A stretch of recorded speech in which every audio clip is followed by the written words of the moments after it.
Hello everyone, welcome to TNPSC EVO classes. இன்னைக்கு நம்ம என்ன பார்க்க போறோம்னா நம்மளுடைய கிளாஸ் 5 டாபிக் என்ன மார்க்கெட் இன்ஸ்டிடியூஷன்ஸ். அதுக்கு கீழே வந்துட்டு வேர்ஹவுசஸ் அண்ட் ரூரல் குடோன்ஸ் பத்தி டீடைல் பார்க்க போறோம். இது எதுக்கு கீழே வரும்னா நம்மளுடைய யூனிட் 9 வந்துட்டு எக்கனாமிக்ஸ் மெயினா மார்க்கெட்டிங் வந்துட்டு கான்சென்ட்ரேட் பண்ணும்.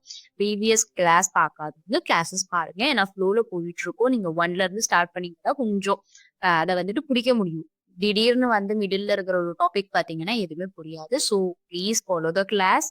ஒரு ஃப்ளோல வாங்க, ஓகேவா? ஸோ எப்பவும் போல கிளாஸ்க்குள்ள போறதுக்கு முன்னாடி ஒரு ரிவிஷனை போடலாமா? ரிவைஸ் பண்ணுங்க, திரும்பி திரும்பி சொல்றேன். ஃபர்ஸ்ட் கிளாஸ்ல என்னென்ன பார்த்தோம்? நம்ம மார்க்கெட்னா என்னன்னு பார்த்தோம். அதுக்கடுத்து அக்ரிகல்ச்சரல் மார்க்கெட்னா என்னன்னு பார்த்தோம். அதுக்கடுத்து மார்க்கெட்டிங்னா என்னன்னு பார்த்தோம். எக்ஸ்பிளைன் பண்ணல, நான் ஜஸ்ட் டாபிக் மட்டும் சொல்றேன். நான் 3 கிளாஸை ரிவைஸ் பண்ணிட்டு இருக்கேன். டாபிக் சொன்ன உடனே உங்க மைண்ட்ல ஆன்சர் வரணும். என்னென்ன அந்த கான்செப்ட் வந்துட்டு புரியணும். அப்போதான் வந்துட்டு அட்லீஸ்ட் படிக்கிறதுக்கு ஒரு யூஸ் ஆகும். ஸோ ப்ளீஸ் அந்த அளவுக்கு வந்துட்டு கொஞ்சம் ப்ரிப்பரேஷன் இருக்கட்டும். Agricultural marketing. ஸோ மார்க்கெட்னா என்ன, அக்ரிகல்ச்சரல் மார்க்கெட்னா என்ன, மார்க்கெட்டிங்னா என்ன, அக்ரிகல்ச்சரல் மார்க்கெட்டிங்னா என்னன்னு பார்த்தோம். அதுக்கப்புறம் வந்துட்டு என்ன பார்த்தோம்? மார்க்கெட் ஸ்ட்ரக்சர் பார்த்தோம். மார்க்கெட் ஸ்ட்ரக்சர் அப்படிங்கிறது என்ன? Size and design. ஓகேவா? இது ஞாபகம் வச்சுக்கோங்க. Size and design of the market. ஒரு மார்க்கெட் ஸ்ட்ரக்சரை இதை பொறுத்து தான் சொல்லுவாங்க. ஓகேவா? என்ன கான்சென்ட்ரேஷன் எப்படி இருக்கு, என்ட்ரி அண்ட் எக்ஸிட் எப்படி இருக்கு, நம்பர் ஆஃப் ஃபிரம்ஸ் எப்படி இருக்கு, அதெல்லாம் பொறுத்து தான் மார்க்கெட் ஸ்ட்ரக்சரே நம்ம சொல்லுவோம். இந்த மார்க்கெட் ஸ்ட்ரக்சருடைய டைனமிக்ஸ் 2 விஷயத்த வச்சு சொல்லுவோம். ஒன்னு என்ன? மார்க்கெட் கண்டக்ட், இன்னொன்னு என்ன? Market performance. ஓகேவா? மார்க்கெட் கண்டக்ட் பெர்ஃபார்மன்ஸ்க்கு இருக்கிற டிஃபரன்ஸ் தெரிஞ்சுக்கோங்க. கண்டக்ட்ல வந்துட்டு என்ன? அது பிஹேவியர். கண்டக்ட்னால பிஹேவியர். பெர்ஃபார்மன்ஸ்னா என்ன? ஒவ்வொரு பிஹேவியர் ஒவ்வொரு ஃபிலிம் ஃபாலோ பண்ணதுக்கு அப்புறமா எக்கனாமிக் ரிசல்ட்ஸ் வரும்ல, அந்த எக்கனாமிக் ரிசல்ட்ஸ் தான் வந்துட்டு நம்ம என்ன சொல்லுவோம்?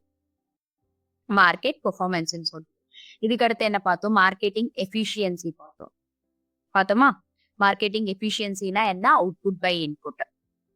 அதுல வந்துட்டு அசஸ்மெண்ட் வந்துட்டு பார்த்தோம். மார்க்கெட்டிங் எஃபிஷியன்சில திரும்பி அசஸ்மெண்ட் பார்த்தோம். 2 types of assessment, DOP or BA.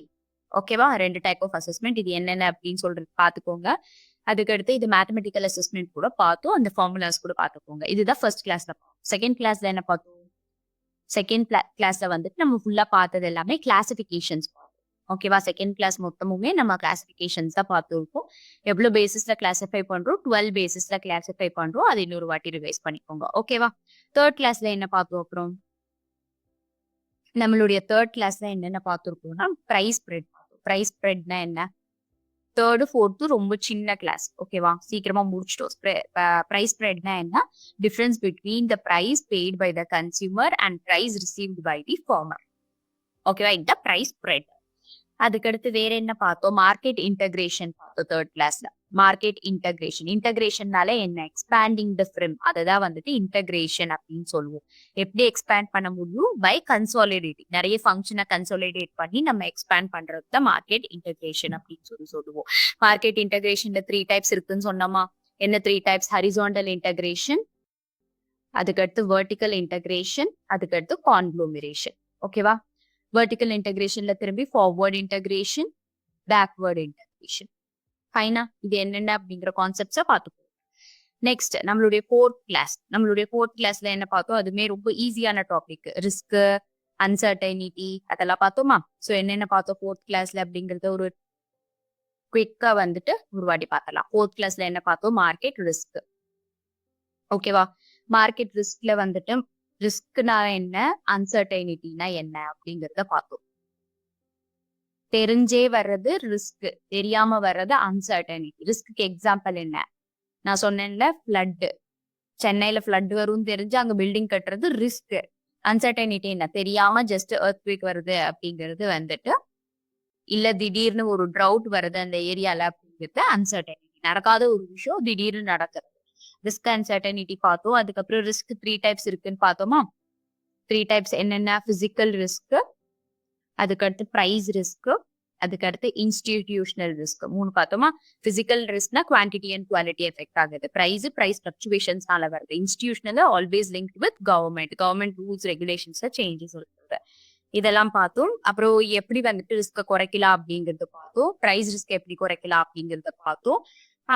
இதுலயே இதுக்கு கீழயே வந்துட்டு இன்னும் 2 டாபிக் பார்த்தோம். என்னென்ன பார்த்திருக்கோம்? ஸ்பெகுலேஷன் அண்ட் ஹெட்ஜிங் பார்த்தோமா? Speculation and hedging. ஸ்பெகுலேஷன், ஹெட்ஜிங்னா என்ன? ரிஸ்க் கண்ட்ரோல் மெஷர்ஸ் 2மே. ஓகேவா? Speculation and hedging. சோ ஸ்பெகுலேஷன்னா என்ன? ஸ்பெகுலேஷன்ல வந்துட்டு ப்ராஃபிட் மோட்டிவ்ல வந்துட்டு நம்மளுடைய கூட நம்ம இன்னைக்கு வாங்கி ஃபியூச்சர்ல வந்துட்டு விக்கிறது ஸ்பெகுலேஷன். அதுவே ஹெட்ஜிங்னா என்ன? ஹெட்ஜஸ் என்ன பண்ணுவாங்க? ஹெட்ஜஸ் வந்துட்டு லாஸ குறைக்கணும் அப்படிங்கிறது அவங்க மெயின் மோட்டிவா இருக்கு. அன்னைக்கே வாங்குவாங்க ஒரு 5 ரூபீஸ்ல ஒரு 10 ரூபீஸ் மார்ஜின் வச்சு எக்ஸாம்பிளுக்கு சொல்றேன். ரொம்ப சின்ன மார்ஜின்ல அதை வைப்பாங்க. ஜஸ்ட் அவங்க லாஸ் ஆகாம இருக்கு பாத்துப்பாங்க. அதுதான் ஸ்பெகுலேட்டர்ஸ்க்கும் ஹெட்ஜஸ்க்கும் இருக்கிற டிஃபரன்ஸ். இதை பார்த்தோம். பெனிஃபிட்ஸ் ஆஃப் ஸ்பெகுலேட்டர்ஸ் பார்த்தோம். பெனிஃபிட்ஸ் ஆஃப் ஹெட்ஜஸ் பார்த்தோம். இந்த கிளாஸ் பொறுத்த வரைக்கும் என்ன 2 இம்பார்ட்டண்டா பாத்துக்கணும்னா ரிஸ்க்குக்கும் அன்சர்டனிட்டிக்கும் இருக்கிற டிஃபரன்ஸ் பாத்துக்கணும். இம்பார்ட்டன்ட். ஸ்பெகுலேஷன் ஹெட்ஜிங்க்கும் இருக்கிற டிஃபரன்ஸ் பாத்துக்கணும். இது 2ம் இம்பார்ட்டன்ட். அந்த டேபிள் வந்துட்டு 4th கிளாஸ்ல போட்டிருக்கும். ஓகேவா? அதை சோ அவ்வளவுதான் கிளாஸ் பொறுத்த வரைக்கும். ஓகே, இந்த 4 கிளாஸஸ் இதுதான் நம்ம பார்த்திருக்கோம் இப்போ வரைக்கும். இப்போ 5th கிளாஸ் பார்க்க போறோம். இன்னைக்கு என்ன பார்க்க போறோம்னா மார்க்கெட் இன்ஸ்டிடியூஷன்ஸ் பார்க்க போறோம். மார்க்கெட் இன்ஸ்டிடியூஷன்னா என்ன? ஃபர்ஸ்ட் இது வந்துட்டு ஒரு பிசினஸ் ஆர்கனைசேஷன். நம்ம மார்க்கெட் நல்லபடியா நடக்கணும்னா மார்க்கெட் இன்ஸ்டிடியூஷன் தேவை. மார்க்கெட்டை எப்படி ஆப்ரேட் பண்றதுன்னா இந்த மார்க்கெட்டிங் இன்ஸ்டிடியூஷன்ஸ் மார்க்கெட்டை ஆப்ரேட். ஓகேவா? அதுக்கடுத்து மார்க்கெட் இன்ஸ்டிடியூஷன் 2 டைப்ஸா பிரிக்கிறாங்க. ஒன்னு வந்துட்டு பப்ளிக் செக்டார் இன்ஸ்டிடியூஷன், இன்னொன்னு cooperative sector institution. Public sector இன்ஸ்டிடியூஷன்ஸ்ல இதெல்லாம் வரும். இன்னும் நிறைய இருக்கு, பட் இதெல்லாம் கொஞ்சம் important. And cooperative sector institutions இதெல்லாம் கொஞ்சம் எக்ஸாம்பிள். கிளாஸ் போறதுக்கு முன்னாடி நான் சொல்றேன், இதுல நான் எல்லாமே கவர் பண்ணேன். நிறைய மார்க்கெட் இன்ஸ்டிடியூஷன்ஸ் இருக்கு, நான் எல்லாமே கவர் பண்ணேன். நான் ஒரு சில ஒரு சில டாபிக்ஸை மட்டும், ஒரு சில இன்ஸ்டிடியூஷன்ஸ் மட்டும் கவர் பண்ணிருக்கேன். அந்த இன்ஸ்டிடியூஷன் பத்தி கூட நான் இம்பார்ட்டன்ட் ஃப்ரீக்வெண்டா என்னென்ன மாதிரி கொஸ்டின்ஸ் வருமோ அதை மட்டும் தான் போட்டு நான் ஒரு டேபிளர் ஃபார்ம்ல கொடுத்துருக்கேன். ஏன்னா இந்த ஒவ்வொரு இன்ஸ்டிடியூஷனையுமே எக்ஸ்பிளைன் பண்ணணும்னா ஒவ்வொரு இன்ஸ்டிடியூஷனுக்கும் ஒவ்வொரு கிளாஸ் தேவைப்படும். அண்ட் அவ்வளோ டீப்பா தேவையில்லைன்னு எனக்கும் ஃபீல் ஆகுது. ஸோ நம்ம என்ன இன்ஸ்டிடியூஷன் என்ன மோட்டிவ்ல ஒர்க் ஆகிட்டு இருக்கு, யார் பிரசன்ட் சேர்மேனா இருக்காங்க, எந்த அப்ஜெக்டிவ்ல ஒர்க் ஆகுது, எப்போ எஸ்டாப்ளிஷ் ஆச்சு, எந்த ஆக்ட் கீழே எஸ்டாப்ளிஷ் ஆச்சு, அதுக்கடுத்து அதோடைய ஃபங்க்ஷன்ஸ் என்னென்ன, அப்புறம் இதெல்லாமே தான் பார்க்க போறோம். ஓகேவா? ஒவ்வொரு இன்ஸ்டிடியூஷனுக்கும். சோ இத வேற வழியே இல்ல. இதுல எக்ஸ்பிளைன் பண்றதுக்கும் ஒன்றும் கிடையாது. பிகாஸ் இப்போ டிஎம்ஐன்னு எடுத்தா நான் டிஎம்ஐ தனியா எக்ஸ்பிளைன் பண்ணணும்னா அது ரொம்ப நேரம் எடுக்கும். சோ நான் வந்து டேப்லெட் ஃபார்ம்ல கொடுத்துருக்கேன். அதை நீங்க மக்கடிச்சுதான் ஆகணும், பைஹர்ட் பண்ணிதான் ஆகணும். ஓகேவா? First DMI. டிஎம்ஐனா என்ன? Directorate of marketing and inspection. எப்போ எஸ்டாப்ளிஷ் ஆச்சுன்னா 1935ல எஸ்டாப்ளிஷ் ஆயிருக்கும். இது ஹெட் குவார்டர்ஸ் எங்க இருக்கு? ஃபரீதாபாத். எல்லாத்துலயுமே ஹெட் குவார்டர்ஸ் இயர் ரொம்ப இம்பார்ட்டன்ட். ஓகேவா? ஃபரீதாபாத்ல இருக்கு. இதனுடைய ஃபங்க்ஷன் என்ன? DMI directorate of marketing and inspection function என்னன்னா குவாலிட்டி கண்ட்ரோல் பண்றது, கிரேடிங் பண்றது, ஸ்டாண்டர்டைசேஷன் பண்றது. எந்த கூட்ஸ்க்குனா அக்ரிகல்ச்சரல் ப்ராடியூஸ்க்கு மெயினா quality control, grading and standardization. இதுதான் மேஜர் ஃபங்க்ஷன்ஸ். சேர்மன் யாரு? சேர்மன் வந்துட்டு பிரசன்ட் சேர்மன் ஸ்ரீ ஃபயஸ் அஹமத் கித்பாய். இதெல்லாம் 2024க்கு நான் பிரசன்டா டேட்டா எடுத்து போட்டிருக்கேன். ஓகேவா? இது எந்த மினிஸ்ட்ரி கீழே வருதுன்னா ministry of agriculture and farmers welfare கீழே. Second CACP. சிஏசிபினா என்னன்னா commission of agriculture cost and prices. இது எஸ்டாப்ளிஷ் ஆனது 1965ல. சிஏசிபி என்ன பண்ணுவாங்கன்னா மினிமம் சப்போர்ட் பிரைஸை டிட்டர்மைன் பண்ணுவாங்க, சஜஸ்ட் தான் பண்ணுவாங்க. இவங்க ஃபிக்ஸ் பண்ண மாட்டாங்க, அது ஞாபகம் வச்சுக்கோங்க. ஓகேவா? இவங்க சஜஸ்ட் தான் பண்ணுவாங்க. ஃபிக்ஸ் யார் பண்ணுவாங்க? சென்ட்ரல் கவர்மெண்ட் இதை ஃபிக்ஸ் பண்ணும். இவங்க ஜஸ்ட் காஸ்ட் ஆஃப் கல்டிவேஷன் போட்டு கால்குலேட் பண்ணி கொடுப்பாங்க. சோ இதனுடைய ஹெட் குவார்டர்ஸ் நியூ டெல்லியில இருக்கு. இப்போ வரைக்கும் 24 கிராப்ஸ்க்கு வந்துட்டு சிஏசிபி மினிமம் சப்போர்ட் பிரைஸ் வந்துட்டு சஜஸ்ட் பண்ணிட்டு இருக்காங்க. சேர்மன் யாரு? விஜய் பவுல் சர்மா. அண்ட் இதோட மினிஸ்ட்ரி யாரு? Ministry of agriculture and farmers வெல்ஃபேருக்கு கீழே தான் இது வரும். மூணாவது FCI. FCI stands for food corporation of India. இது Jan 1, 1965ல வந்துட்டு எஸ்டாப்ளிஷ் ஆயிருக்கு. இதனுடைய headquarters new Delhi. Function என்ன? எஃப்சிஐ உடையதுன்னா ஃபுட் செக்யூரிட்டியை மெயின்டைன் பண்றது. ஃபுட் செக்யூரிட்டி எப்படி எஃப்சிஐ மெயின்டைன் பண்ணுவாங்கன்னா ஃபார்மர்ஸ் கிட்ட இருந்து கூட்ஸை ப்ரொக்யூர் பண்ணி அதுக்கப்புறம் ப்ரொக்யூர் பண்ண கூட்ஸை டிஸ்ட்ரிபியூட் பண்றது. ப்ரொக்யூரிங் எப்படி பண்ணுவாங்க? ப்ரொக்யூர்மெண்ட் பிரைஸ் இந்த எம்எஸ்பி ஃபிக்ஸ் பண்ணுவாங்கல்ல, அந்த பேசிஸ்ல இவங்க ப்ரொக்யூர் பண்ணிப்பாங்க ஃபார்மர்ஸ் கிட்ட இருந்து டைரக்டா. அதுக்கு அடுத்து public distribution system, public distribution system PDS மூலியமா நம்மளுடைய ரேஷன் கடைகள் எல்லாம் இருக்குல்ல, அந்த ரேஷன் கடைகள் மூலியமா வந்துட்டு பப்ளிக்கு வந்து ஃபுட் கிரைன்ஸை டிஸ்ட்ரிபியூட் பண்ணுவாங்க. இதுதான் மேஜர் ஃபங்க்ஷன் ஆஃப் எஃப்சிஐ. அதுக்கடுத்து சேர்மன் யாருன்னா ஸ்ரீ சஞ்சீவ் குமார் அப்படிங்கிறவரு. இது எந்த மினிஸ்ட்ரி கீழே வரும்னா department of food and public distribution, ministry of consumer affairs, food and public distribution கீழே வரும். ஓகேவா? நெக்ஸ்ட் ஜேசிஐனா ஜூட் கார்பரேஷன் ஆஃப் இந்தியா. இங்க போட இடம் இல்ல, ஆக்சுவலி ஃபுல் ஃபார்ம் போட இடம் இல்ல, டேபிள் இவ்வளவுதான் வரும். ஸோ அதனாலதான் நான் வந்துட்டு ஓரலி சொல்றேன், எழுதி வச்சுக்கோங்க. Jute corporation of India. இந்த year of establishment 1971. Headquarters எங்க? கொல்கட்டால இருக்கு. இதோடைய மேஜர் ஃபங்க்ஷன் வந்துட்டு ஜூட்னாலே என்ன, deals with jute marketing. So இதோடைய ஹெட் அஜய் குமார் ஜோலி. அண்ட் மினிஸ்ட்ரி யாருன்னா ministry of textiles, government of India. ஞாபகம் வச்சுக்கோங்க, ஜூட் எதுக்கு? டெக்ஸ்டைல். ஸோ மினிஸ்ட்ரி ஆஃப் டெக்ஸ்டைல்ஸா. அதுக்கடுத்து காட்டன் கார்பரேஷன் ஆஃப் இந்தியா. இது எஸ்டாப்ளிஷ் ஆனது 1970. Head quarters Mumbai. காட்டன் எங்க? மகாராஷ்டிரால அதிகமா க்ரோ பண்ணுவாங்க. ஸோ மும்பை. ஃபங்க்ஷன் என்ன? Focuses on cotton marketing. பேர் இருக்கு காட்டன் கார்பரேஷன், அது அப்படி ஞாபகம் வச்சுக்கோங்க. அண்ட் காட்டன் கார்பரேஷன் ஆஃப் இந்தியாவுடைய chairman Lalit Kumar Gupta. Jute corporation Ajay Kumar Jolly. Cotton corporation Lalit Kumar Gupta. ஓகேவா? இதுமே ministry of textiles, government of India கீழே தான் வரும். அதுக்கடுத்து சிடபிள்யூசி அப்படின்னா என்ன? குக் வித் கோமாளி கிடையாது. Okay, central warehousing corporation. And இந்த இயர் ஆஃப் எஸ்டாப்ளிஷ்மெண்ட் 2 March 1957. இதோடைய ஹெட் குவார்டர்ஸ் எங்க? நியூ டெல்லி. ஃபங்க்ஷன் வந்துட்டு manager storage and warehousing facilities. Chairman Shri Ashok K Meena அப்படிங்கிறவங்க. மினிஸ்ட்ரி வந்துட்டு ministry of food and public distribution. ஓகேவா? வேர்ஹவுசிங்னாலே. ஸ்டேட் வேர்ஹவுசிங் கார்பரேஷன் எஸ்டாப்ளிஷ் ஆனது 1956. First state warehousing corporation எங்க ஸ்டார்ட் ஆச்சுன்னா பீகார்.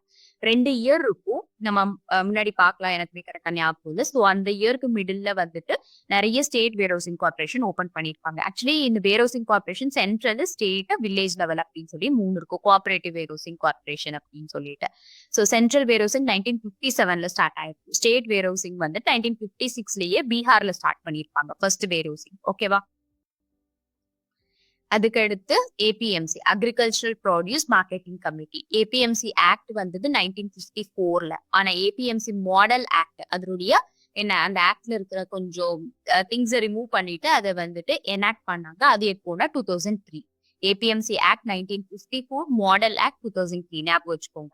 ஏபிஎம்சி அப்படிங்கிறது என்ன? இது ஒரு கமிட்டி. இதனுடைய மேஜர் ஃபங்க்ஷன் என்னன்னா அக்ரிகல்ச்சரல் மார்க்கெட்ஸ் அட் லோக்கல் லெவல்ல இருக்கிற மார்க்கெட்டை ரெகுலேட் பண்றது, கண்ட்ரோல் பண்றது. ஓகேவா? அதுக்கடுத்து APEDA stands for agricultural and processed food export development authority. 1986 establish ஆயிருக்கு. ஹெட் குவார்டர்ஸ் நியூ டெல்லியில இருக்கு. சேர்மன் யாருன்னா டாக்டர் அபிஷேக் தேவ். இதோடைய மேஜர் ஃபங்க்ஷன் என்ன? பேர் சொல்ற மாதிரி, நீங்க வந்துட்டு இதோடைய ஆக்ரோனம் தெரிஞ்சுக்கிட்டீங்கனாலே, அப்ரிவேஷன் தெரிஞ்சுக்கிட்டீங்கனாலே ஈஸியா சொல்லிடலாம். So export of agricultural goods உடைய எக்ஸ்போர்ட்டை வந்துட்டு ப்ரொமோட் பண்றது எந்த மினிஸ்ட்ரி கீழே வரும்னா ministry of commerce and industry கீழே வரும். அதுக்கடுத்து MPEDA, marine and processed food export development authority. 24 August 1972. First MPEDA வந்திருக்கு, அதுக்கப்புறம் வந்து அபிடா இருக்கு. இதோடைய ஹெட் குவார்டர்ஸ் கொச்சின், கேரளா. கேரளால ஃபிஷ் ஃபுட்ஸ் அதிகம் அப்படி ஞாபகம் வச்சுக்கோங்க. சேர்மன் யாரு? ஸ்ரீனிவாஸ் அப்படிங்கிறவங்க. இதோடைய ஃபங்க்ஷன் என்ன? மெரைன் ப்ராடக்ட்ஸ் உடைய எக்ஸ்போர்ட்டை பார்த்துக்குது. எந்த மினிஸ்ட்ரிக்கு கீழே வரும்? Ministry of commerce and industry. Central Agmark laboratory எங்க லொக்கேட் ஆயிருக்கு? நாக்பூர்ல லொக்கேட் ஆயிருக்கு. அது நல்லா ஞாபகம் வச்சுக்கோங்க. Central Agmark laboratory is located at Nagpur. And அவ்வளவுதான். இப்போ வரைக்கும் நம்ம பார்த்தது என்னன்னா பப்ளிக் செக்டர் இன்ஸ்டிடியூஷன். ஓகேவா? இப்போ நம்ம பாக்குறது எல்லாமே கோஆபரேட்டிவ் செக்டர் இன்ஸ்டிடியூஷன். இதெல்லாம் கொஞ்சம் important cooperative sector institution. First NCDC, national cooperative development corporation. ஓகேவா? இதோடைய year of establishment 1963. Headquarters new டெல்லியில இருக்கு. சேர்மன் யாருன்னா மினிஸ்ட்ரி ஆஃப் கோஆபரேஷன் தான் இது வர்றது. என்ன மினிஸ்ட்ரி கீழே வரும்? Ministry of cooperation. அதோடைய ஹெட் யாருன்னா அமித்ஷா. ஓகேவா? என்சிடிசியோட சேர்மன் அமித்ஷா. மெயின் ஃபங்க்ஷன் என்னன்னா கோஆபரேட்டிவ் டெவலப்மெண்ட்க்கு ஹெல்ப் பண்ணும். ஓகேவா? இது மினிஸ்ட்ரி ஏற்கனவே சொன்ன மாதிரி ministry of cooperation. NAFED, national agricultural and cooperative marketing federation. திரும்பி சொல்றேன், national agricultural cooperative marketing federation. Year of establishment 1958. Headquarters new Delhi. இதோடைய சேர்மன் யாருன்னா விஜேந்தர் சிங், டாக்டர் விஜேந்தர் சிங். அண்ட் இதோடைய ஃபங்க்ஷன் என்னன்னா அக்ரிகல்ச்சரல் மார்க்கெட்டிங், அக்ரிகல்ச்சரல் கோஆபரேட்டிவ்ஸை வந்துட்டு ஃபெசிலிட்டேட் பண்றது. மார்க்கெட்டிங் ஆஃப் அக்ரிகல்ச்சரல் கோஆபரேட்டிவ்ஸை ஃபெசிலிட்டேட் பண்றது.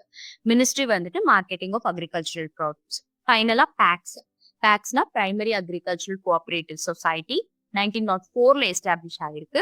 இதுவுமே மினிஸ்ட்ரி ஆஃப் கோஆபரேஷன் கீழே வரும். பேக்ஸ் அப்படிங்கிறது ஒரு வில்லேஜ் லெவல், ஒவ்வொரு வில்லேஜுக்குமே வந்துட்டு இருக்கும். ஓகேவா? நம்ம கோஆபரேட்டிவ் சொசைட்டி. இதனுடைய சேர்மன் யாரு? அமித்ஷா. ஃபங்க்ஷன் என்ன?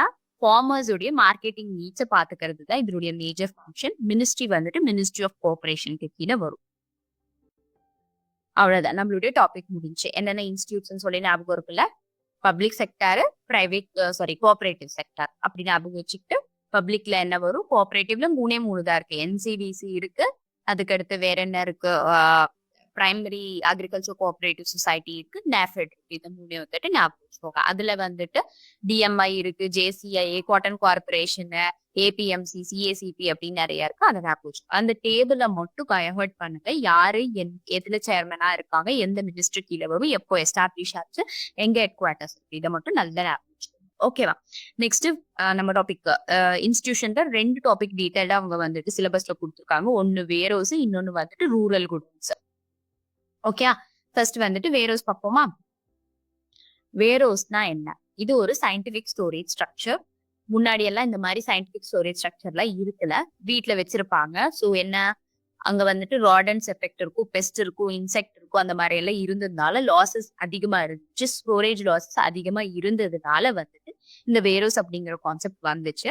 இது என்னன்னா சயின்டிபிக் ஸ்டோரேஜ் ஸ்ட்ரக்சர். இந்த கிராப்புக்கு இந்த ஹியூமிடிட்டியில வைக்கணும், இவ்வளவு மாய்ஸ்சர் கண்டென்ட் இருக்கணும், இந்த ப்ராடியூஸை வந்துட்டு கன்னி பேக்ல வைக்கணும், இதை பிளாஸ்டிக்ல வைக்கணும் அப்படின்னு சொல்லி டிஃப்ரெண்ட் ப்ராடக்ட்ஸ்க்கு சயின்டிபிக்கா ஸ்டோரேஜ் ஸ்ட்ரக்சர்ஸை டெவலப் பண்ணுவாங்க. ஓகேவா? இது மெயினா என்ன? Protection of quantity and quality. Warehousing ஐஎன்ஜின்னு வந்தாலே அது ப்ராசஸ். ஓகேவா? Assumption of responsibility of storage of goods. நம்ம வைக்கிற குட்ஸ் வந்துட்டு அதனுடைய ரெஸ்பான்சிபிலிட்டியை எடுத்துக்கிறது வேர்ஹவுசிங் அப்படிங்கிறது.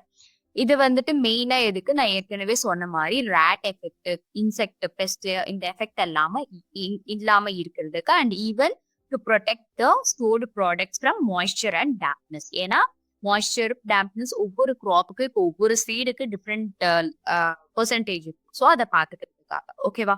இதுதான் வேரோஸோடைய மெயின் கான்செப்ட். அதுக்கடுத்து ஃபங்க்ஷன்ஸ் ஆஃப் வேரோஸ். என்னென்ன function? First scientific storage provide பண்றது. நான் ஏற்கனவே சொன்ன மாதிரி அக்ரிகல்ச்சர் கமோடிட்டிஸ் எல்லாம் பல்கா இருக்கும். ஓகேவா?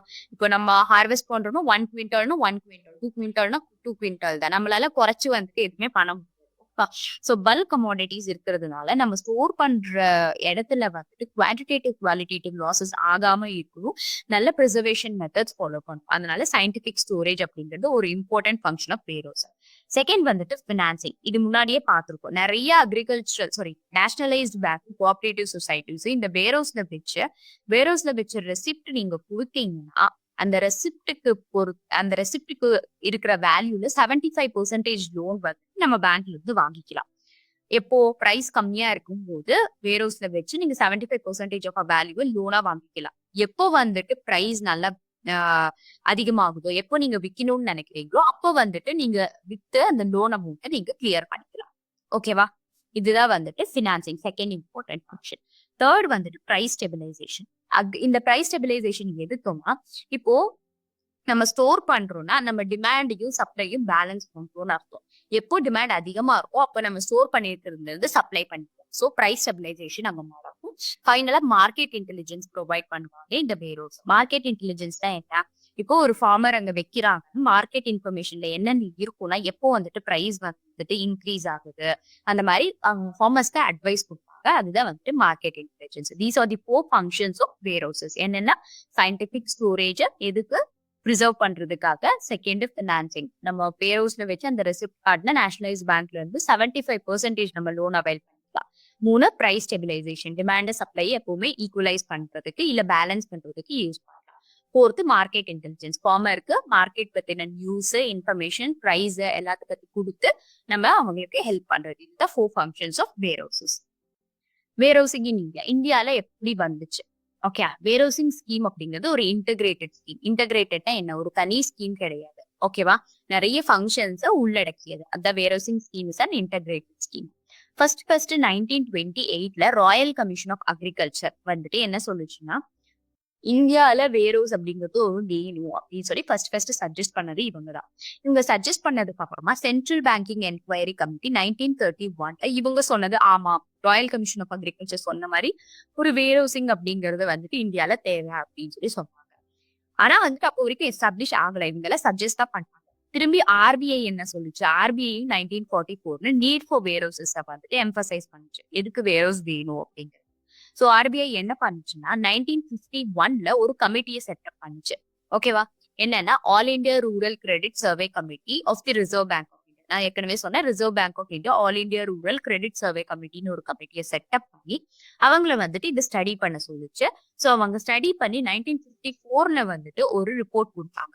அந்த ரிப்போர்ட்ல என்ன இருந்துச்சுன்னா, இந்த வேர்ஹவுசிங் கவர்மெண்ட் ஆஃப் இந்தியாவுக்கு வந்துட்டு agriculture produce development and warehousing corporation act அப்படிங்கிற ஒரு ஆக்ட கொண்டு வாங்கன்னு சொல்லி சென்ட்ரல் கவர்மெண்ட்டுக்கு ஒரு ரெக்கமெண்டேஷன் கொடுத்துச்சு. இந்த ஆக்ட் வந்த இயர்னா 1956. ஓகே, என்ன act? Agriculture produce development and warehousing corporation. இது ஒரு கதை மாதிரிதான். ஃபர்ஸ்ட் யார் வந்தாங்க? ராயல் கமிஷன் ஆஃப் அக்ரிகல்ச்சர் வந்தாங்க. வந்து என்ன சொன்னாங்க? வேர்ஹவுசிங் தேவைன்னு சொன்னாங்க. அதுக்கடுத்து சென்ட்ரல் பேங்கிங் என்கொயரி கமிட்டி 1931ல வந்து அவங்க என்ன சொன்னாங்க? ஆமா, ராயல் கமிஷன் ஆஃப் அக்ரிகல்ச்சர் சொன்னது கரெக்ட் தான், வேணும், அதுக்கு கொஞ்சம் அட்டென்ஷன் கொடுங்க அப்படின்னு சொன்னாங்க. ஆர்பிஐ என்ன பண்ணுச்சு 1944ல? ஆமா, எதுக்கும் வேர்ஹவுஸ் தேவைப்படுது, ஏன்னா ஸ்டோரேஜ் லாசஸ் அதிகமா இருக்கு அப்படின்னு ஃபீல் ஆனதுனால all India rural credit survey committee அப்படிங்கிற ஒரு கமிட்டியை செட்டப் பண்ணி ரிப்போர்ட் இதை பத்தின ஸ்டடி பண்ண சொன்னாங்க. 1954ல அவங்க ஸ்டடி பண்ணி ஒரு ரிப்போர்ட் கொடுத்தாங்க. அந்த ரிப்போர்ட்டை படி வந்துட்டு இந்த agriculture produce development and warehousing corporation act 1956 அப்படிங்கறது கவர்மெண்ட் ஆஃப் இந்தியாவை எடுத்துக்க சொல்லி சொன்னாங்க. ஓகேவா?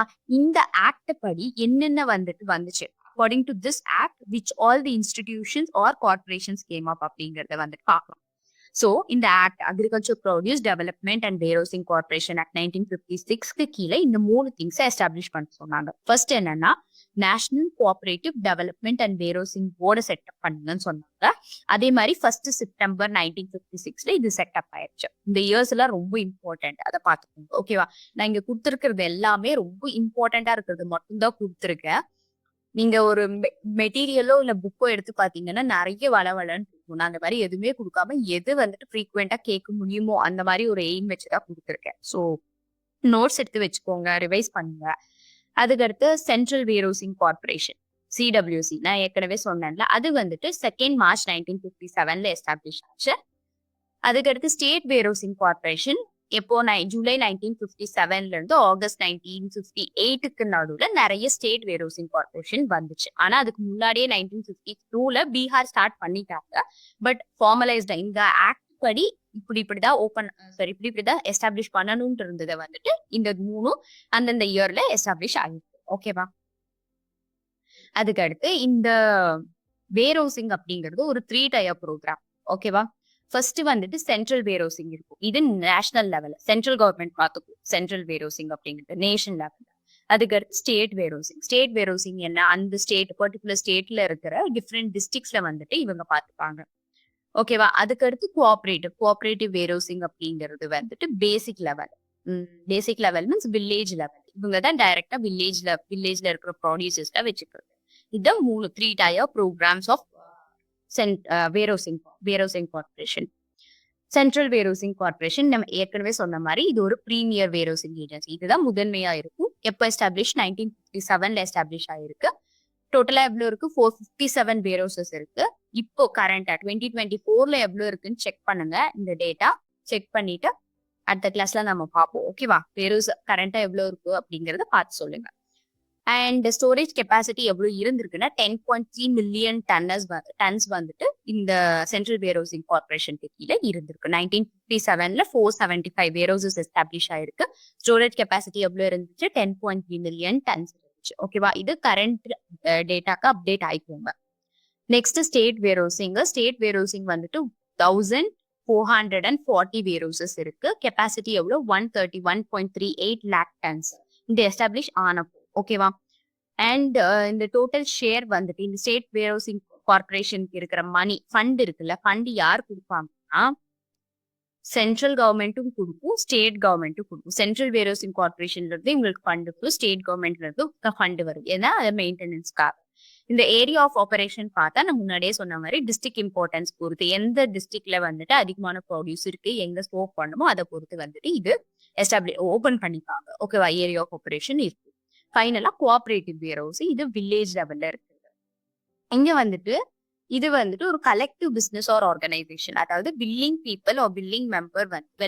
மெம்பர் வந்துட்டு அந்த கோஆபரேட்டிவ் ஜாயின் வாங்கி அந்த வேர் ஹவுஸ்ல வந்துட்டு அவங்களுடைய ப்ராடியூசர்ஸ வைக்கலாம். அது அது வந்துட்டு ரெண்டட் ஸ்பேஸா இருக்கலாம். இல்ல அவங்க ஒரு ஓன் வேர் ஹவுஸா வந்துட்டு ஸ்டார்ட் பண்ணிக்கலாம். ஓகேவா? இது ஒரு கொலாபரேட்டிவ் வென்ச்சர். ஓகே. ஒரு தனிப்பட்ட ஒரு மனுஷனுடையது கிடையாது. கோஆப்பரேட்டிவ் வேர் ஹவுஸஸ்னா ஒரு வில்லேஜ்ல இருக்கிற ஃபார்மர்ஸ் எல்லாம் ஆமா நம்மளுக்கு வேர் ஹவுஸ் வேணும் அப்படிங்கிறதுனால என்ன பண்ணுவாங்க, ஒரு மெம்பரா வந்து கொலாபரேட் ஆகி அந்த வேர் ஹவுஸ எஸ்டாப்ளிஷ் அதுதான் இந்த கோஆப்பரேட்டிவ் வேர் ஹவுசஸ். ஓகேவா? அதுக்கடுத்து ரூரல் குடவுன்ஸ். அவ்வளவுதான் வேர் ஹவுசஸ் பத்தி. ரூரல் குடவுன்ஸோட மெயின் அப்ஜெக்டிவ் என்னன்னா, இன் வில்லேஜ் லெவல்ல ஒரு லேட்டஸ்ட் டெக்னாலஜி யூஸ் பண்ணி எப்படி வந்துட்டு ஸ்டோரேஜ நம்ம என்ஹான்ஸ் பண்றது. அந்த சயின்டிபிக் ஸ்டோரேஜா இருக்கட்டும், இல்ல லேட்டஸ்ட் டெக்னாலஜிஸை இன்வால்வ் பண்ணி லாஸ எப்படி குறைக்கிறது அப்படின்னு. இத வந்துட்டு இன்னொரு பேர்ல எப்படி கூப்பிடுவாங்கன்னா, கிரெயின் ஸ்டோரேஜ் ஸ்ட்ரக்சர்ஸ் அப்படின்னு சொல்லி கூப்பிடுவாங்க. எப்படி எஸ்டாப்ளிஷ் ஆச்சு அப்படின்னு பார்த்தா, கிராமின் பந்தரன் யோஜனா. ஓகேவா? கிராமின் பந்தரன் யோஜனா அப்படிங்கிற யோஜனால கேபிட்டல் இன்வெஸ்ட்மெண்ட் சப்சிடி ஸ்கீம். ஓகேவா? இது இங்கிலீஷ்ல என்ன, capital intensive investment subsidy scheme. இந்த ஸ்கீமுக்கு கீழ கன்ஸ்ட்ரக்ஷன் புதுசா கன்ஸ்ட்ரக்ட் பண்றதுக்காகட்டும், இல்ல ரெனோவேட் பண்றதுக்காகட்டும் கவர்மெண்ட் ஆஃப் இந்தியா வந்துட்டு இந்த ஸ்கீமை கொண்டு வந்துச்சு. ரூரல் குடவுன்ஸ் மெயினா எப்போ இன்ட்ரடியூஸ் ஆச்சுன்னா 2001 to 2 என்ன யோஜனா, கிராமின் பந்தரன் யோஜனா, இங்கிலீஷ்ல கேபிட்டல் இன்வெஸ்ட்மெண்ட் சப்சிடி ஸ்கீம். இந்த ஸ்கீமுக்கு கீழே புதுசா கட்டணும்னாலும் ஓகே, இல்ல ரினோவேட் பண்ணும், ஏற்கனவே இருக்கிற பழசா இருக்கிறத ரினோவேட் பண்ணுன்ற இதா இருந்தாலும் சரி இந்த ஸ்கீமுக்கு கீழே பண்ணிக்கலாம் அப்படின்னு வந்துச்சு. Year 2001 to 2. மெயின் அப்ஜெக்டிவ் என்னன்னா, பிரைமரி அப்ஜெக்டிவ் ஃபர்ஸ்ட் அப்ஜெக்டிவ்னா சயின்டிபிக் ஸ்டோரேஜ் ஃபெசிலிட்டிஸ் வில்லேஜ் லெவல்ல கொடுக்கறது. அது இல்லாம வேற என்னென்ன இருக்குன்னா, வேஸ்டேஜ குறைக்கணும். ஓகேவா? செகண்ட், டிஸ்ட்ரெஸ் சேல இருக்கக்கூடாது. டிஸ்ட்ரெஸ் சேல்னா என்ன, நான் ஏற்கனவே சொல்லியிருப்பேன். மார்க்கெட்டட் சர்ப்ளஸ் வந்துட்டு greater than marketable surplus. So marketed சர்ப்ளஸ்னா என்ன, ஆக்சுவல் குவான்டிட்டி ஃபார்மர்ஸ் எவ்வளவு விற்கிறாங்கன்றது. மார்க்கெட்டபிள்னா அதை விற்கலாம், ஆனா அவங்களுடைய பர்பஸ்க்காக, எய்தர் ஃபீடுக்காக, இல்ல லேபர்ஸ்க்கு கொடுக்கறதுக்காக, இல்ல ஃபேமிலி கன்செப்ஷனுக்காக எடுத்து வைக்கிறது. இப்படி இருந்துச்சுன்னா டிஸ்ட்ரெஸ் சேல்.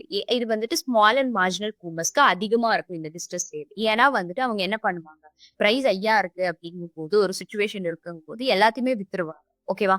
அவங்க அவங்களுடைய கன்சம்ஷன் பர்பஸ்க்கோ இல்ல ஃபீடுக்கோ வச்சுக்க மாட்டாங்க. ஆனா ஃபியூச்சர்ல பிரைஸ் அதிகமாகும் போது பணம் கொடுத்தவங்க இன்னும் அதிகமா கொடுத்து வாங்குற. சோ அந்த டிஸ்ட்ரெஸ் சேலை குறைக்கணும் அப்படிங்கிறது இதனுடைய மேஜர் அப்ஜெக்டிவ். அதுக்கடுத்து ஸ்மால் அண்ட் மார்ஜினல் ஃபார்மர்ஸ். நான் திரும்பி சொல்றேன், ஸ்மால் அண்ட் மார்ஜினல் ஃபார்மர்ஸ் கிட்ட இருந்தா லேண்ட் ஏரியா கம்மியா இருக்கும், அவங்க கிட்ட அவ்வளவு பணம் இருக்காது. சோ அவங்க கிட்ட இன்அடிக்வேட் ஸ்டோரேஜ் ஃபெசிலிட்டிஸ் கூட இருக்கு. இந்த ப்ராப்ளம்ஸ் எல்லாம் ஃபோக்கஸ் பண்ணி தான் இந்த ரூரல் குடோன் ஸ்கீம் வந்துச்சு. சோ இத பண்றதுனால என்ன இருக்கும்னா, மிடில் மேன் கமிஷன் ஏஜென்சியோடைய ஆக்டிவிட்டி ஒரு அவங்களுடைய ஹேண்ட் வந்துட்டு இல்லாம இருக்கும் மார்க்கெட்டிங்ல. அதுக்கப்புறம் அவங்களுடைய storage facilities, small storage facilities இல்ல ரூரல் குடோன்ஸ் அலிவியேட் பண்ண இது ஒரு நல்ல கண்டிஷன் ஆயிருக்கு. அதுதான் வந்துட்டு இந்த objective of rural godown scheme. Okay. Primary objective scientific storage facilities கொடுக்கறது. செகண்டரி அப்ஜெக்டிவ்ஸ் என்னன்னா, வேஸ்ட் குறைக்கணும், டிஸ்ட்ரெஸ் சேல் இல்லாம பார்க்கணும். தேர்ட் வந்துட்டு small and marginal forms protect பண்ணும் மிடில் மேன் கிட்ட இருக்கு. அவங்க வேணுங்கும் போது அவங்க ஸ்டோரேஜை வச்சுக்கிட்டு இங்க இருந்து வந்துட்டு அவங்க லோன் அவைல் பண்ணிக்கலாம். வச்சு சேம் அந்த ரெசிப்டை வச்சு அவங்க லோன் அவைல் பண்ணிக்கலாம். பண்ணதுக்கு அப்புறமா வந்துட்டு எப்போ அவங்களுக்கு குட் பிரைஸ் வருதோ இல்ல எப்போ விற்கணும்னு நினைப்பாங்களோ அப்போ வித்துட்டு அவங்க லோன் அடிச்சுக்கலாம். ஓகேவா? Requirements of ideal grain storage structure. ஒரு வில்லேஜ்ல இருக்கணும்னா எப்படி இருக்கணும், என்னென்ன இருக்கணும்னா, பெஸ்ட்ல இருந்து ப்ரொடெக்ட் பண்ணும், protection from best. Smooth internal surfaces, உள்ள இன்டர்னல் சர்ஃபேஸ் எல்லாம் நீட்டா இருக்கணும். அப்பப்போ ஃபியூமிகேட் பண்ணும், ட்ரீட்மெண்ட்ஸ் கொண்டு போகணும். ஏன்னா எந்த ஒரு இன்செக்ட் பெஸ்ட் இன்செக்ட் பெஸ்டோடைய எஃபெக்ட் இல்லாம இருக்குது. அதுக்கடுத்து வென்டிலேஷன், நல்லா குட் வென்டிலேஷன் இருக்கும். வென்டிலேஷன் இல்லைன்னா என்ன ஆகும், மாய்ஸ்சர் கண்டென்ட் வந்துட்டு டெம்பரேச்சர் வந்துட்டு அதிகமாகும். டெம்பரேச்சர் அதிகமாச்சுன்னா ஆட்டோமேட்டிக்கா என்ன இருக்கும், நம்மளுடைய மாய்ஸ்சர் கண்டென்ட் கரெக்டா இல்லாத போது இன்செக்ட் பெஸ்ட் இன்ஃபெஸ்டேஷன் இருக்கும். ஓகேவா? சோ வென்டிலேஷன் கொடுக்கணும். சீலிங் ஃபார் ஃபியூமிகேஷன், நல்லா கவர்டு சீலிங் இருக்கணும். சோ அப்போ வந்துட்டு அவங்க ஃபியூமிகேட் பண்ணணும். இதெல்லாம் requirements of ideal grain storage structure. அவ்வளவுதான் நம்மளுடைய இன்னையோடைய கிளாஸ் முடிஞ்சிச்சு. குவிக்கா வந்துட்டு ஒரு ரிவிஷன் போயிட்டு அதுக்கடுத்து சில கொஸ்டின்ஸ், இம்பார்ட்டன்ட் கொஸ்டின்ஸ் பார்த்துட்டு வைண்ட் அப் பண்ணிக்கலாம். ஓகேவா? இன்னைக்கு நம்ம கிளாஸ்ல என்ன பார்த்திருக்கோம், மார்க்கெட்டிங் இன்ஸ்டிடியூஷன்ஸ் தான் என்னன்னு பார்த்திருக்கோம். மார்க்கெட்டிங் இன்ஸ்டிடியூஷன்ஸ், அதுல மெயினா வந்துட்டு கோஆபரேட்டிவ்ஸும், அதுக்கடுத்து வேர்ஹவுசஸும், அதுக்கடுத்து ரூரல் குடவுன்ஸும் பார்த்தோம். ஓகேவா? வேர்ஹவுசஸ், ரூரல் குடவுன்ஸ், இதுதான் பார்த்திருக்கோம். மார்க்கெட் இன்ஸ்டிடியூஷன்னா என்ன? இது ஒரு பிசினஸ் ஆர்கனைசேஷன். ஓகேவா? இது ஒரு பிசினஸ் ஆர்கனைசேஷன். ஒரு மார்க்கெட் ரன் ஆகணும், சக்சஸ்ஃபுல்லா ஆப்பரேட் ஆகணும்னா அதை இந்த மார்க்கெட் இன்ஸ்டிடியூஷன் தான் பார்த்துக்கும். இது 2 டைப்ஸ் இருக்கு. ஓகே, ஒன்னு பப்ளிக் செக்டர் இன்ஸ்டிடியூஷன்ஸ், இன்னொன்னு வந்துட்டு என்னன்னா cooperative sector institution. Public sector இன்ஸ்டிடியூஷன்ல டிஃப்ரெண்ட் டைப்ஸ் இருக்கு, கோஆபரேட்டிவ் செக்டர் இன்ஸ்டிடியூஷன்ல டிஃப்ரெண்ட் டைப்ஸ் இருக்கு. அது என்னென்னு பார்த்துக்கோங்க. ஸோ சில எக்ஸாம்பிள் சொல்லணும்னா directorate of marketing and inspection, commission of agriculture cost and prices, அதுக்கடுத்து food corporation of India, jute corporation of India, cotton corporation of India, அதுக்கடுத்து வேற என்னென்ன பார்த்திருக்கோம் நம்ம, பீடா, எம்பீடா. ஓகேவா? பீடா, எம்பீடா இதெல்லாம் பார்த்துக்கோங்க. இதெல்லாம் எப்படி படிக்கணும்னு சொல்லி இருக்கேன். ஸோ ஃபர்ஸ்ட் இதனுடைய அப்ரிவேஷன் படிச்சுக்கோங்க, இயர் ஆஃப் எஸ்டாப்ளிஷ்மெண்ட் படிச்சுக்கோங்க, அதுக்கடுத்து எந்த ஆக்ட் கீழே வந்திருக்கு, எந்த மினிஸ்ட்ரி கீழே வருது, கரண்ட் சேர்மன் என்ன, இதனுடைய ஃபங்க்ஷன்ஸ் என்ன, ஹெட் குவார்ட்டர்ஸ் என்ன. இது 7 பாயிண்ட்ஸ் ரொம்ப இம்பார்ட்டன்ட். அதை படிங்க ஃபர்ஸ்ட். கோஆபரேட்டிவ்க்கு கீழே ரொம்ப சிம்பிள் 3 தான் இருக்கு. ஒன்னு என்ன, NCDC national cooperative development corporation, அதுக்கு அடுத்து நாஃபெட் இருக்கு, national agriculture cooperative marketing federation. அதுக்கு அடுத்து இன்னொன்னு என்ன பார்த்தோம்னா, என்ன பார்த்தோம், டாக்ஸ் பார்த்தோம், பிரைமரி அக்ரிகல்ச்சர் கோஆபரேட்டிவ் சொசைட்டி. ஓகேவா? இதெல்லாம் வந்துட்டு கோஆபரேட்டிவ் மார்க்கெட்டிங் இன்ஸ்டிடியூஷன்ஸ் கீழே வரும். இவ்வளவு பார்த்திருக்கோமா? 1 செகண்ட் எரேஸ் பண்ணிக்கிறேன். அதுக்கு அடுத்து வேர் ஹவுசிங் பார்த்தோம். வேர் ஹவுசிங்னா என்ன, சயின்டிபிக் ஸ்டோரேஜ் ஸ்ட்ரக்சர்ஸை கொடுக்கறது தான் வேர் ஹவுசிங். என்ன பண்றது, என்ன பண்ணணும்னா ஸ்டோரேஜ் லாஸ் இல்லாம வந்துட்டு ப்ராப்பர் ப்ரொடியூசர் சேவ் பண்றதுக்காக. ஓகேவா? ஸ்டோரேஜ் லாஸ் இல்லாம சேவ் பண்றதுக்காக இந்த வேர் ஹவுசிங் அப்படிங்கிறது வந்துச்சு. ஸோ வேர் ஹவுசிங்க்கு, அந்த வேர் ஹவுசிங் இன் இந்தியா அந்த ஸ்டோரி. அதுக்கு முன்னாடி functions of warehousing 4 important function இருக்கு. ஃபர்ஸ்ட் என்ன, ஃபர்ஸ்ட் வந்துட்டு சயின்டிபிக் ஸ்டோரேஜ் கொடுக்கறது. ஓகேவா? சயின்டிபிக் ஸ்டோரேஜ் கொடுக்கறது. செகண்ட் வந்து ஃபினான்சிங். எவ்வளவு ஃபினான்சிங்? 75%. அது ரொம்ப இம்பார்ட்டன்ட், அதை ஞாபகம் வச்சுக்கோங்க. Third market intelligence. அவங்களுக்கு வந்துட்டு அந்த இதுல அந்த வேர் ஹவுஸ்ல ஃபார்மர்ஸ் வச்சிருக்காங்கன்னா அவங்களுக்கு பிரைஸ் பத்தின இன்ஃபர்மேஷன், எல்லா இன்ஃபர்மேஷனையும் அவங்களுக்கு கரெக்டா கொடுத்துருக்கோம். அதுக்கடுத்து பிரைஸ் ஸ்டெபிலைசேஷன். பிரைஸ் ஸ்டெபிலைசேஷன்னா என்ன, டிமாண்ட் சப்ளையை நம்ம பேலன்ஸ் பண்றதுனால பிரைஸ் ஸ்டெபிலைசேஷன் நடக்கும். இதெல்லாம் major functions of warehousing. இந்தியாவில் எப்படி வேர் ஹவுசிங் வந்துச்சுன்னா, first royal commission of agriculture நம்மளுக்கு வேணும், வேர் ஹவுசிங் அப்படிங்கிறது வேணும் அப்படின்னு சொல்லி சொன்னாங்க. அதுக்கடுத்து சென்ட்ரல் பேங்கிங் என்கொயரி கமிட்டி வந்துட்டு, ஆமா வேர் ஹவுசிங் அப்படிங்கிறது important, royal commission of agriculture சொன்னது கரெக்ட் தான் அப்படின்னு சொல்லி அவங்க சொன்னாங்க. அதுக்கடுத்து ஆர்பிஐ வந்துட்டு இதனுடைய இம்பார்ட்டன்ஸ் தெரிஞ்சுக்கிட்டு, ஆமா இது வேணும் அப்படிங்கிறதுனால all India rural credit survey கமிட்டியை வந்துட்டு செட்டப் பண்ணி இதை பத்தின ஒரு ஸ்டடி பண்ணுங்கன்னு சொல்றாங்க. இவங்க ஸ்டடி பண்ணி என்ன பண்ணாங்க, 1956ல வந்துட்டு ஒரு ரிப்போர்ட் கொடுத்தாங்க. அந்த ரிப்போர்ட் என்ன, agriculture produce development and warehousing cooperation act. அந்த ஆக்டுக்கு கீழே அந்த வேர் ஹவுஸ் வேணும் அப்படிங்கிறது, central warehouse corporation, national cooperative development and warehousing கூட சென்ட்ரல் வேர் ஹவுசிங் கார்பரேஷன், அதுக்கடுத்து ஸ்டேட் வேர் ஹவுசிங் கார்பரேஷன் அப்படின்னு 3 வந்துச்சு. என்னென்ன வந்துச்சு, national cooperative development and warehousing board, அதுக்கடுத்து central warehousing corporation, state warehousing corporation. இந்த 3 வேணும் அப்படின்னு சொல்லி வந்துச்சு. அந்த இயர் ஆஃப் எஸ்டாப்ளிஷ்மெண்ட் பார்த்துக்கோங்க. பிரசன்டா எவ்வளவு சென்ட்ரல் வேர் ஹவுசிங் கார்பரேஷன் இருக்கு, எவ்வளவு ஸ்டேட் வேர் ஹவுசிங் கார்பரேஷன் இருக்கு, அதனுடைய ஸ்டோரேஜ் கெப்பாசிட்டி என்ன அப்படிங்கறத அப்டேட் பண்ணிக்கோங்க. இவ்வளவுதான் வந்துட்டு வேர் ஹவுசிங் பத்தி பார்த்தோம். அதுக்கடுத்து ரூரல் குடோன்ஸ் பத்தி பாக்குறது நம்ம என்னென்ன பார்த்தோம். ரூரல் குடோன்ஸ் பத்தி இது ஒரு சயின்டிபிக் ஸ்டோரேஜ், வில்லேஜ் லெவல்ல கொடுக்கறது அப்படின்னு சொல்லி பார்த்தோம். அதுக்கடுத்து எஸ்டாப்ளிஷ் ஆனது எப்போ, 2001 to 2. மெயின் என்ன, பெஸ்ட் இன்ஃபெஸ்டேஷன் இருக்கக்கூடாது, அதுக்கப்புறம் ஃபியூமிகேஷன் பண்ணணும், ப்ரொடெக்ட் பண்ணி வச்சுக்கணும், மாய்ஸ்சர் கண்டென்ட் எல்லாம் பார்த்துக்கணும். அதெல்லாம் தான் இதனுடைய ஃபங்க்ஷன்ஸ். இவ்வளவுதான் இன்னைக்கு நம்ம பார்க்கணும். ஸோ ரிவைஸ் பண்ணுங்க. இந்த இதுல இருக்கிறது ஃபுல்லாமே கொஞ்சம் ஸ்லைட், எது கொஞ்சம் மறக்கக்கூடியது, இயர்ஸ், அதுக்கடுத்து சேர்மன், மினிஸ்ட்ரி எல்லாம் மறக்கக்கூடியது. திரும்பி திரும்பி படிங்க, பைஹர்ட் பண்ணுங்க, வேற ஆப்ஷனே கிடையாது. ஏதாவது கோட் வச்சு அந்த மாதிரி பைஹர்ட் பண்ணி மக்கப் பண்ணிக்கோங்க. ஓகேவா? இம்பார்ட்டன்ட் கொஸ்டின்ஸ் பார்ப்போமா? So first question, dash recommends MSP. MSP என்ன, மினிமம் சப்போர்ட் பிரைஸ். யார் ரெக்கமெண்ட் பண்ணுவாங்க, சிஏசிபி. ஆனா இதை வந்துட்டு அனௌன்ஸ் பண்றது யாரு, சென்ட்ரல் கவர்மெண்ட் வந்துட்டு அனௌன்ஸ் பண்ணுவாங்க. ஓகேவா? Second question, central Agmark laboratory is located at Nagpur. அதுக்கு அடுத்து third question, dash focuses on marine product export. Marine product export யார் ஃபோக்கஸ் பண்ணுவாங்க? எம்பிடா. அக்ரிகல்ச்சர் ப்ராடக்ட் யார் ஃபோக்கஸ் பண்ணுவாங்க? APEDA. Agriculture and processed food export development authority. ஓகேவா? Marine products MPEDA. Next NCDC established in 1963. என்சிடிசினா என்ன? National cooperative development corporation. ஓகேவா? இந்த NCDC ஹெட்குவார்ட்டர்ஸ் new Delhi. ஞாபகம் வச்சுக்கோங்க. என்சிடிசி வந்துட்டு பப்ளிக் செக்டர் இன்ஸ்டிடியூஷனா பிரைவேட் கோஆபரேட்டிவ் செக்டர் இன்ஸ்டிடியூஷனா? இது ஒரு கோஆபரேட்டிவ் செக்டர் இன்ஸ்டிடியூஷன். அதுக்கடுத்து dash also known as grain storage structures. Rural gudowns are also known as grain storage structures. Thank you all for your patience and love. அடுத்த கிளாஸ்ல பார்க்கலாம். Bye bye.